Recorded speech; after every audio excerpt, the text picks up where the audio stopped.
Bienvenue dans Happy Silver Anime, le podcast qui dynamise l'animation auprès des seniors. Moi, c'est Amandine, formatrice et fondatrice de l'Happy Silver Club. J'accompagne les animatrices et professionnels du grand âge à trouver l'inspiration, organiser des animations au top et se sentir reconnus dans leur métier.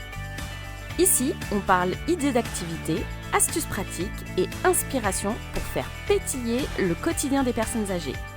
Seul ou avec des invités, je te partage des astuces, des retours d'expérience et des bonnes pratiques testées sur le terrain. Alors installe-toi et laisse-toi inspirer.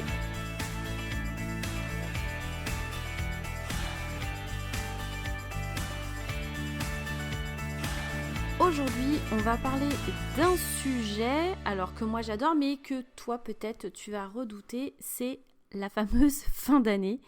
Tu sais, cette période où tout s'accélère, où tu veux tout boucler, tout décorer, tout préparer, où souvent tu finis franchement à bout de souffle et que tu profites finalement pas tant que ça des fêtes de fin d'année, voire de tes vacances si tu en as.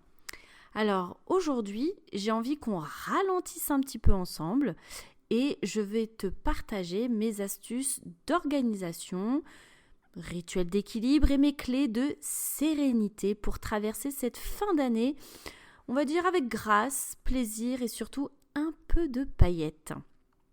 Alors, pourquoi la fin d'année est si épuisante ? Alors, soyons honnêtes, quand on est animatrice, la période novembre-décembre, c'est souvent le grand 8 émotionnel. Entre la préparation des fêtes, les bilans, les animations spéciales, les réunions, les familles, les imprévus, bref, ton cerveau tourne à 300 à l'heure, si ce n'est plus. Et pourtant, ce n'est pas juste une question d'organisation, ou là non, surtout pas, c'est vraiment aussi une question d'énergie. Parce que tu portes beaucoup, parce que je te rappelle qu'aujourd'hui, même si on dit que tu es animatrice, clairement le métier veut que tu sois animatrice coordinatrice, tu gères beaucoup de choses. Et donc tu veux que les seniors soient heureux, que les familles aussi soient touchées, que la direction soit fière de ton travail. Et souvent, tu oublies la plus importante dans tout ça, c'est toi. Et je te le dis souvent, l'animatrice, c'est le cœur battant de la vie sociale. Voilà, c'est le pilier, c'est le noyau central, c'est le fameux couteau suisse. Mais pour faire battre ce cœur, encore faut-il ne pas l'épuiser. Donc je vais te proposer quelques étapes pour en tout cas faire en sorte d'avoir encore de l'énergie avec cette fin d'année qui se profile. Alors étape 1, réorganiser sans culpabiliser. Donc premier point clé, tu simplifies. Tu n'as pas besoin d'un programme chargé pour qu'il soit réussi. Ce que les seniors retiendront, ce ne sont pas les 12 ateliers de Noël que tu auras mis en place, mais les 2 ou 3 moments où ils se sont vraiment sentis, qu'ils ont ressenti de la joie, du bonheur et qui se sont sentis vraiment heureux et reconnus. Alors, choisis avec soin tes priorités et pose-toi ces questions. Alors pareil, encore une fois, n'hésite pas à prendre un carnet de notes, prendre le temps de noter, à cliquer sur pause si besoin, mais pose-toi ces questions. Quelles sont les animations qui ont du sens cette année ? Quelles sont les animations qui ont du sens cette année ? Quelles activités demandent trop d'énergie pour trop peu de résultats ? Parce que ça, tu sais que ça arrive. Tu t'enflammes, tu imagines un énorme projet, tu t'investis à 2000% et finalement pour ouais, c'était sympa. Donc attention. Et enfin, qu'est-ce que tu peux déléguer ? Alors, je t'entends déjà d'ici. Oui, mais moi, j'arrive pas à impliquer les équipes. Oui, mais moi, les équipes, elles veulent pas faire. Elles disent que c'est pas dans leur fiche de poste, que c'est pas leur métier. Elles sont déjà en sous-effectif, elles sont en mode dégradé. Stop.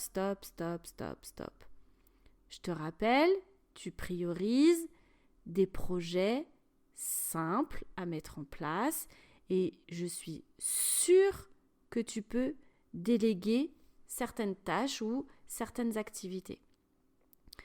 Donc tu peux impliquer davantage ton équipe. Je sais pas, les soignants par exemple pour la déco, la cuisine pour un goûter spécial de Noël, les familles pour, je sais pas moi, te ramener des éléments de déco ou participer à un marché de Noël. Voilà, l'idée c'est vraiment de voir comment tu peux impliquer d'autres intervenants, d'autres personnes. Et j'ai envie de te dire, si certaines choses ne sont pas faites, eh bien tant pis. Ou si les choses ne sont pas faites à ta sauce, à ta manière, à ta petite touch, c'est pas grave en fait.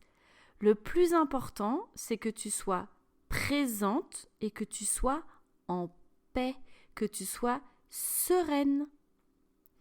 Donc, étape 1, tu réorganises sans culpabiliser. Étape 2, tu vas créer ta bulle d'équilibre. Donc maintenant que tu as posé tes bases pro, on va parler de toi.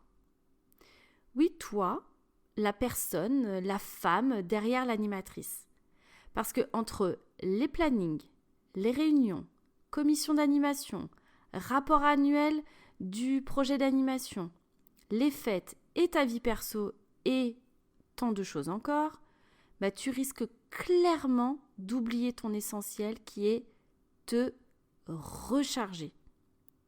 Donc je t'invite à te créer ta bulle d'équilibre quotidienne, mais vraiment quotidienne. Un mini rituel bien-être rien que pour toi. Ça peut être, je sais pas, par exemple 10 minutes le matin pour boire ton thé ou ton café en silence. Une chanson qui te met en joie, je sais pas, en allant au travail ou à écouter avant chaque activité. Une balade après le travail ou pendant la pause déj. Ou, je sais pas, écrire les quelques lignes dans ton Happy Silver Agenda pour noter ton kiff du jour ou tes 3 kiffs du jour. Bref, souviens-toi, ce n'est pas être égoïste de créer sa bulle d'équilibre. C'est juste vital. Parce qu'une animatrice épuisée ne peut pas donner du bonheur durablement. Donc, 1, tu réorganises sans culpabiliser. 2, tu crées ta bulle d'équilibre quotidienne. Et 3, tu vas te préparer sans t'épuiser.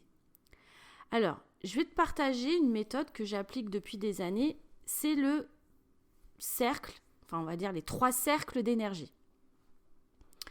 Le cercle 1, les essentiels. Donc à l'intérieur, ce sont les animations que tu dois absolument faire. Par exemple, sur cette période de fin d'année, ça pourrait être l'arbre de Noël, le calendrier de l'Avent, coordonner un repas festif. Bref, les essentiels où tu sais que malheureusement, il y a une partie, tu peux pas déléguer même pas une partie ou tu peux déléguer une partie, mais en tout cas, c'est toi qui es au cœur du projet. Donc ça, c'est les essentiels, donc tu les bloques tout de suite en premier dans ton agenda, dans ton organisation et ce sera priorité. Ensuite, le cercle 2, les bonus.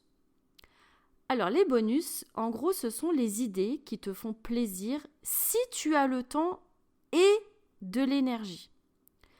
Par exemple, je sais pas, une visite au sein d'une crèche, un goûter intergénérationnel qui n'était pas prévu, d'organiser un atelier cosmétique bio, d'avoir une visite, je sais pas, de la SPA, des choses qui te font plaisir, tu te disais, tiens, pourquoi pas, tu mets dans un coin de ta tête ou qui se présente à toi, donc à voir, tu les gardes en réserve, sans obligation, ou tu délègues, tu coordonnes avec quelqu'un pour mettre en place ces activités. D'accord ? Donc ça, ce sont les bonus. Et le 3e cercle, le cercle 3, c'est le lâcher-prise. Donc, c'est vraiment ce que tu choisis consciemment de ne pas faire cette année. Et ça, c'est un vrai acte d'amour envers toi. Cette année, tu peux prendre la décision de ne pas venir décorer toutes les portes des seniors de l'établissement. Cette année, tu peux prendre la décision de ne pas aller personnellement sur ton temps perso, aller acheter les cadeaux de Noël.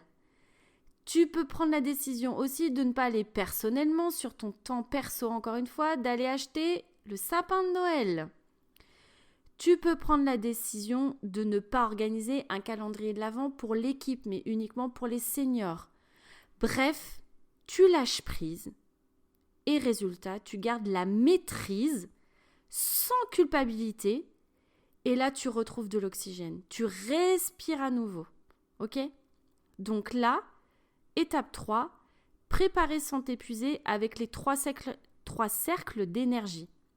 Le cercle 1, les essentiels. Le cercle 2, les bonus. Et le cercle 3, le lâcher-prise. Parce que, perso, moi je me souviens, il y a eu des mois de décembre où j'avais voulu tellement faire et tout faire, mais des grosses activités, des grosses animations, mais chaque jour, même pas par semaine.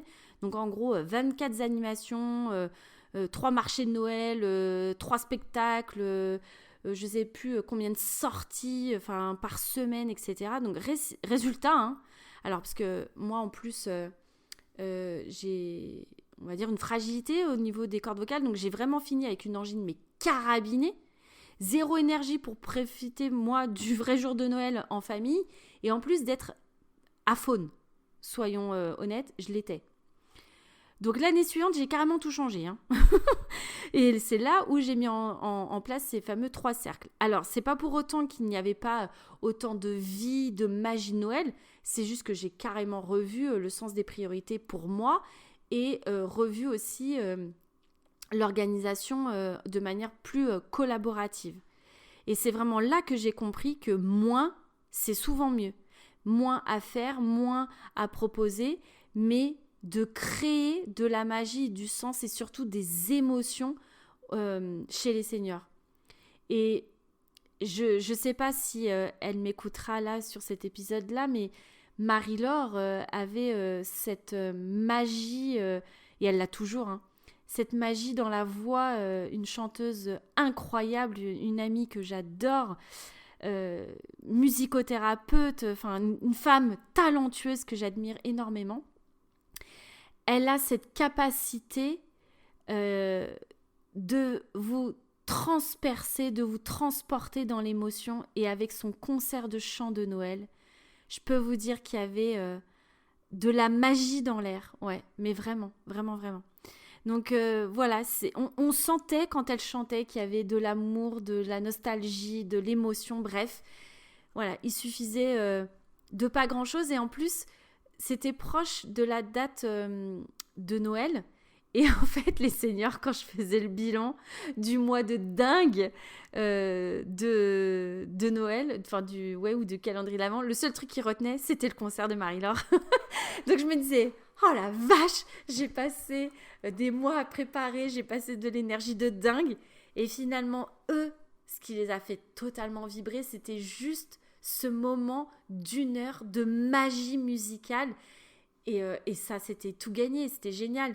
Donc, comme quoi, il n'y a pas besoin de faire beaucoup et d'être dans l'activité, dans le faire, mais juste de les faire vibrer à travers une animation, j'ai envie de dire, magique. Alors, l'étape 4, on continue quand même, parce qu'il y a gérer aussi la pression émotionnelle, parce que de lâcher prise et de se dire, ok, je fais moins. En fin d'année, on sait, c'est chargé, il y a la projection de l'année à venir, voilà, donc on touche vraiment à des émotions profondes. Il peut y avoir la nostalgie, les absences, les souvenirs, parce que période de fin d'année, donc Noël peut-être avec des proches disparus ou autres. Bref, il y a aussi des seniors qui peuvent pleurer, d'autres qui se replient sur eux-mêmes. Et parfois, toi, tu portes tout ça en fait. Donc rappelle-toi que tu n'as pas à sauver tout le monde. Tu es animatrice. Reviens bien à la racine du mot animer. Donner vie. Donc tu es là pour donner vie sur la vie du présent, le fameux présent, des seniors que tu accompagnes. Donc ton rôle, c'est d'accompagner, pas de réparer et pas de tout réparer. Donc tu accueilles les émotions sans les absorber, tu respires avant de répondre quand un senior a une tempête émotionnelle, j'ai envie de dire, et accorde-toi la même bienveillance que tu offres aux autres. Et si un jour tu craques, c'est pas une faiblesse, C'est vraiment un signe que ton cœur fonctionne encore. Et étape 5, pour finir cette année en beauté et en paillettes, tu vas clore l'année avec sens. Donc avant de foncer sur l'année suivante, genre en mode cap, en mode go, go, go, to-do list, etc., je veux que tu prennes le temps de célébrer ton année. Même si tout n'a pas été parfait, même si tu as avancé, appris, donné, même si tu as avancé dans le chaos, dans la difficulté, dans des trucs que je ne peux même pas imaginer, mais tu as avancé et tu es arrivé au bout de cette année. Donc, organise un petit rituel de fin d'année, de fiesta, j'ai envie de dire, franchement, célèbre-toi. Où tu peux même célébrer cette année, pas que toi en solo, mais avec les autres. Donc tu pourrais pourquoi pas faire un cercle de gratitude avec ton équipe et ou les seniors. Il pourrait y avoir un panneau de photos des plus beaux moments de l'année. Une chanson symbolique, un poème collectif, un goûter festif, peu importe. En tout cas, tu passes d'abord par le collectif pour ensuite venir clore ton année en faisant ton bilan personnel. Et là, en 3 questions, qu'est-ce que j'ai accompli cette année? Qu'est-ce qui m'a nourri? Et qu'est-ce que je veux garder pour l'année prochaine? Donc ton bilan perso, qu'est-ce que j'ai accompli? Qu'est-ce qui m'a nourri? Et qu'est-ce que je veux garder pour l'année prochaine? Voilà ma belle Happy Silver Anime. Maintenant tu as toutes les clés pour préparer ta fin d'année avec douceur, intention et légèreté. Et j'aimerais savoir, oui je suis curieuse, je sais, qu'est-ce qui t'aide toi à rester zen et organisé pendant cette période de fin d'année? Alors n'hésite pas à venir me partager tes trucs et astuces sur les réseaux sociaux ou en commentaire ou par mail. J'adore lire les témoignages, les astuces et les réussites de chacun et de chacune parce que je trouve vraiment que c'est ensemble qu'on avance et qu'on fait rayonner la vie des seniors. On se soutient et on s'inspire surtout. Et c'est ça qui est juste génial. Alors, encore une fois, je te souhaite une très belle fin d'année. J'espère sans t'épuiser. Et surtout, n'oublie jamais d'animer avec cœur, passion et pétillance. Merci d'avoir écouté cet épisode, j'espère qu'il t'a inspiré. Si le podcast te plaît, offre-lui 5 étoiles sur ta plateforme d'écoute préférée.